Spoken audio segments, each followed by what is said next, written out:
Welcome back, everybody, to the deep dive. Yeah.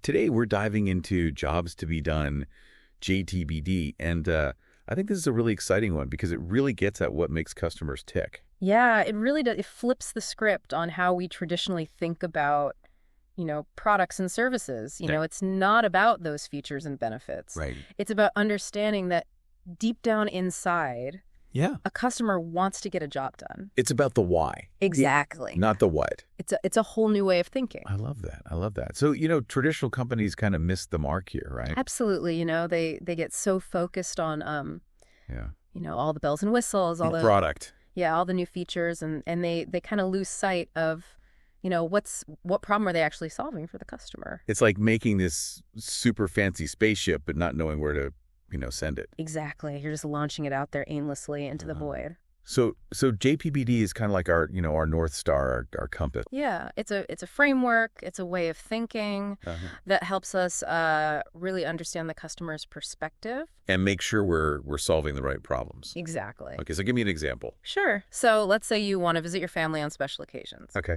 That's the job. Right. Or maybe you want to listen to music while you're on a run. Okay. That's another job. Makes sense. But it's not just about the end goal. It's about the entire process. The journey. Exactly. Okay, so how is that different from how companies traditionally think about the customer journey? Well, traditional companies often focus on just one part of that journey, like getting you to buy the product. But JTBD forces you to look at the bigger picture. A whole experience. The whole experience. Okay, I like it. So how do we actually break this down and make it actionable? Well, there are 5 key elements we need to consider, kind of like 5 pieces of the puzzle. Okay, I'm ready. All right, first we have the job performer, and this is who is actually doing the job. So in the case of listening to music on a run, it's the runner. Exactly. And this is where a lot of companies get tripped up. How so? They focus on the buyer, not necessarily the end user.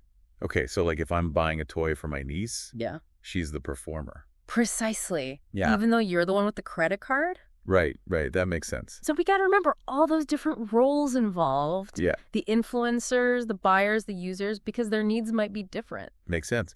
And that leads us to the second element, right? You got it. The jobs themselves. Jobs. And we can think of these as a hierarchy, Oh, yeah. You have your big aspirational job, the big picture, then you have your big job, little job, and even micro jobs. So like for my niece, her aspirational job might be like, have fun and be creative. Exactly. Her big job is to play with toys.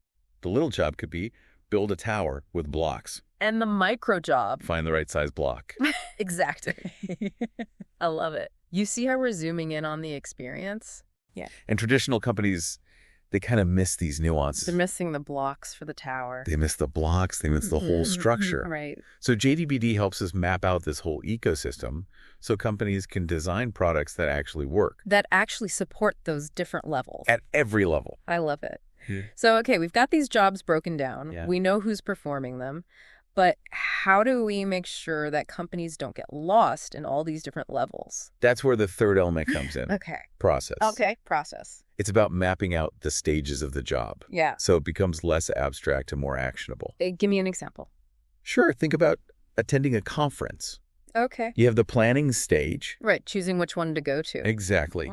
Then there's the preparation, the packing. Right, and then actually being there, participating. And even after the conference. Yeah, networking, following up with people. Sharing those key takeaways. There's a whole process. Exactly. And traditional companies. They might get you to the conference, but they often miss out on supporting those later stages. They just want you to buy the ticket. Exactly. Right. So JTBD is like, okay, what happens after they buy the ticket? How do we make sure they have a great experience at the conference and after? It's about the whole journey. I love that. Yeah. So we're thinking beyond the initial transaction. Exactly. But what about the why behind those actions? That's where the fourth element comes in. Needs. Needs, okay. And instead of just observing actions, we articulate the customer's needs as specific desired outcome statements. Desired outcome statements. Yeah, so instead of saying, people want to share conference insights quickly, we say, minimize the time it takes to summarize conference insights. Yeah, and share them with colleagues. Yeah. You see how that subtle shift in wording makes the desired outcome crystal clear? It does. It makes it much more specific. Exactly. And that helps companies design solutions that actually meet that need. It's like speaking the customer's language, understanding their motivations on like a deeper level. You got it. Okay, so we've got 4 elements down. We're almost there. What's the 5th? Circumstances. Circumstances. It's all about understanding the context in which the job is being done. Yeah. So, for example, someone's listening to music on a run. Yeah. Are they worried about their earbuds falling out? Right. Or is it raining outside? Exactly. Or maybe their phone's about to die. Yeah. All these things affect their experience. They shape the job, and they influence the solutions people will choose. And traditional companies probably don't think about that. They often miss it. They're like in this perfect little bubble. They design products in a vacuum without considering those real-world circumstances. That makes sense. Okay, so we've got our 5 elements. We've got our framework. Performer, jobs, process, needs, and circumstances. We're ready to go. This is exciting. But how do we actually put it into practice? That's where the fun begins. JTBD offers a whole toolkit of techniques to help us uncover those hidden needs and design solutions that really hit the mark. Give me an example. One powerful tool is the switch interview. Switch interview. Have you heard of that? Tell me more. All right, so switch interviews help us understand why people switched from one way of doing a job to another. So it's like we're going back in time and trying to figure out. They're reverse engineering their decisions to uncover those aha moments of customer motivation. It's like that story about Bob Moesta renting a car. Oh, yeah, I love that story. The agent was so focused on selling him another rental. But Bob's real job was just to get home to his family as quickly as possible. And by understanding that, why behind the switch, companies can gain incredible insights into those real drivers of customer behavior. Okay, so traditional market research misses this. Often, yeah. Okay, I like it. So switch interviews, they're like a window into the customer's mind. They are. We're understanding their decision-making process. Okay, but what about all those struggles, those anxieties that people have? You're right. Those are crucial to consider. And JTBD has a tool for that, too. The 4 forces diagram. 4 forces diagram. Ooh, I like it. Yes. I like it. Okay, tell me more. I will. All right, so the 4 forces diagram helps us visualize what pushes people away from their old solutions and what pulls them toward new ones. And then also those anxieties and habits that kind of create friction, So it's not enough to just have a great product. You have to understand what's preventing people from, jumping on board. Exactly. Traditional companies, they often just focus on the pull of new features, but they forget about those anxieties that might be holding people back. So JTBD helps us look under the hood and see those roadblocks, those obstacles. Exactly. And by mapping out these forces, you can pinpoint those areas of customer frustration, and then you design solutions that actually address them. Okay, so traditional market research, it kind of misses this, right? Yeah, it often relies on just asking customers, what features do you want? But what about those unspoken anxieties that they haven't even articulated yet? Right, it's like they don't even know what they don't know. Exactly. JTBD helps us get to the heart of the matter. Okay, so we've got switch interviews, we've got the 4 forces diagram. What are some other tools in this JTBD toolkit? Well, how about understanding the competitive landscape? Okay, yeah, that's important. That's where we use competing solutions analysis. Okay, tell me more. Basically, we take different solutions that are out there and rank them against those key customer needs that we've identified. So we're comparing apples to apples. Exactly. We're seeing how those different solutions stack up from the customer's perspective. Give me an example. Sure. Let's say we're looking at different meal delivery services. Okay. We can map them against those needs, like minimize time spent cooking or maximize healthy food choices or even, stay within a certain budget. So we're not just looking at features. Yeah. We're looking at how well those features actually solve the customer's job. Precisely. And that's how companies can identify, those opportunities to either improve their current offerings or even develop brand new ones that really outshine the competition. So traditional companies might just try to copy features, but JTBD says, hold on, let's look at the underlying needs. Exactly. It's not about having the flashiest features. It's about solving the job. You got it. I'm starting to see the light here. But, okay, convince me. Why is this JTBD approach so much better than those traditional product-centric methods? Well, for one, it helps companies design for what people actually want. Okay. It helps them avoid wasting time and money building stuff that nobody needs. Like those software hackathons we talked about. Oh, yeah, where teams spend all this time building solutions that are basically looking for problems to solve. Right, because they were focused on the product, not the customer's job. Exactly, JTBD. It gives you that laser focus. It's like you're putting on those JTBD glasses and everything becomes clear. You see the world through the customer's eyes. I like it. And that leads to greater customer loyalty because you're building stuff that people actually love. It's a win-win. Exactly. Customers get solutions that meet their needs, and companies get happy, loyal customers. Okay, so we've talked a lot about products, but what about company culture? How does JTBD impact that? That's a great question. You see, traditional companies, they often operate in silos. Okay. Different departments focused on their own little world. Right. And that can lead to, misaligned goals, frustrated customers, and missed opportunities. Right. Everyone's kind of doing their own thing. Exactly. But JTBD, it helps break down those silos and create a more unified, customer-centric culture. So instead of everyone orbiting their own little planet, Yeah. we're all aligned around the same sun, the customer's job. Exactly. And that shift in perspective, it can have a huge impact on company culture and ultimately business success. Okay, so how do we actually make that happen? Well, there are some great examples out there. Oh, tell me. One company that's really embraced JTBD is Intercom, Intercom, the messaging platform. the one and only. Okay, how are they using JTBD? Well, they actually started out with a JTBD-driven organizational structure. So from the very beginning. From day one, instead of organizing teams around product features, they created teams that were dedicated to specific customer jobs. So instead of a marketing team and a sales team. They might have an onboarding team and a customer support team. So everyone is focused on a specific stage of that customer journey. Exactly. Working together to create a seamless experience. Precisely. And that allows them to really understand the needs and challenges associated with each job. And then they can design solutions that are laser-focused. On customer success. Wow. Okay, so they're really walking the walk. They're living and breathing JTBD. That's awesome. Are there any other companies doing this? Oh, yeah. Another great example is USAA Bank. The one for military members and their families. That's the one. They completely restructured their organization by eliminating those traditional product owners and replacing them with experience owners. Experience owners?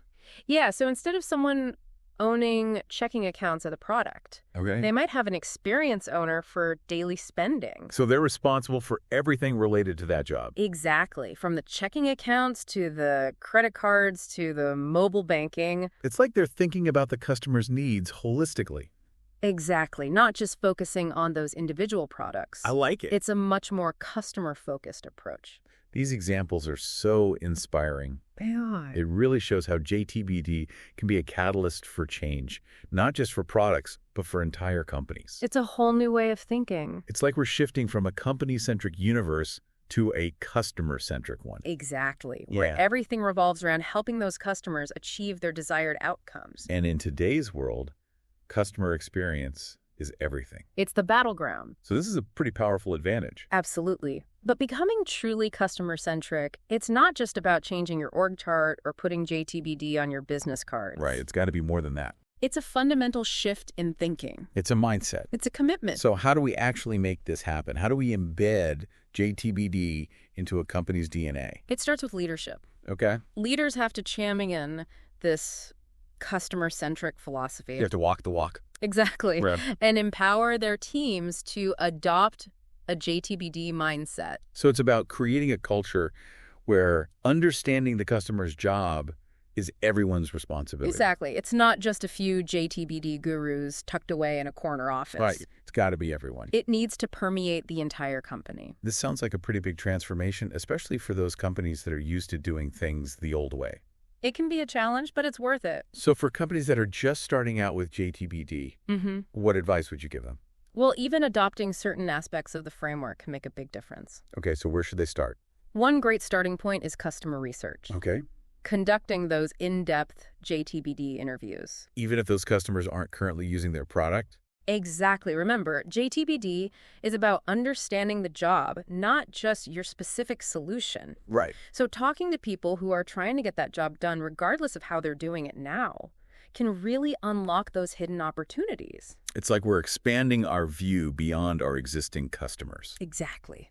Those interviews are like gold. They are. Pure gold. And once you've gathered those insights, you can start using those JTBD tools like job mapping, the four forces diagram, competing solutions analysis to make sense of the data and guide your product development and marketing efforts. And even if a company doesn't have, a ton of resources to do all this research, there are still ways to incorporate some of these JTBD principles, right? Absolutely.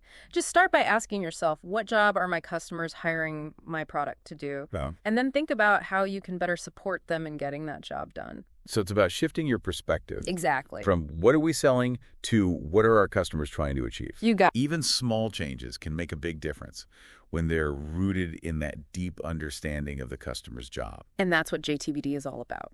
Okay, so we've talked about a lot of different examples, but is JTBD only relevant for certain types of companies? No, not at all. The beauty of JTBD is that it's a universal framework. Okay. It can be applied to any business, any product, any service, as long as there's a customer trying to get a job done. So whether you're selling software or sneakers or smoothies, It doesn't matter. JTBD can help you connect with those customers On a deeper level. and create solutions that really matter. Exactly. This is powerful stuff, Yeah. but there's always more to learn, right? Oh, yeah. In part 3, we're going to dive into some of those common misconceptions about JTBD. Okay. We'll talk about those pitfalls to avoid and share some valuable resources to help you on your JTBD journey. Sounds good. Oh. Excited for part 3. Welcome back to the deep dive. We're wrapping up our JTBD deep dive, but there's always more to learn, right? Oh, absolutely. We've got to talk about some of those common misconceptions about JTBD. Yeah, because I can see how people could get the wrong idea. Yeah, for sure. So lay it on me. Yeah. What are some of the biggest myths or misunderstandings about this whole JTBD thing? Well, one of the biggest ones is that JTBD is just, a rebranding of traditional market research, Okay, yeah, I can see that. Like it's the same old stuff, just with a fancy new name. Right. But we've seen how JTBD, it's so much more than that. It is. It's not about, collecting demographics or just mapping out the customer journey. It's about getting to that deeper level. Exactly. It's about those motivations, those desired outcomes, those things that really drive customer behavior. It's the why. The why, not the what. I like it. Okay, so what else? What are some other misconceptions? Another one is that, JTBD only focuses on functional needs. Okay. Those practical tasks that people are trying to get done? Right, like book a flight or send an email. Exactly. But people often forget about the emotional and social aspects of those jobs. Right, because it's not just about completing a task. No, it's about how those tasks make people feel, Like, do they feel confident? Exactly. Do they feel like they belong? Exactly. So traditional market research, it kind of misses that piece, right? Right, it does. It often focuses on asking, what features do you want? Right. But JTBD asks, what are you trying to achieve? And that's a much bigger question. It is. It's about the bigger picture. Exactly. Okay, so we've talked about those misconceptions. Mm-hmm. What about those potential pitfalls?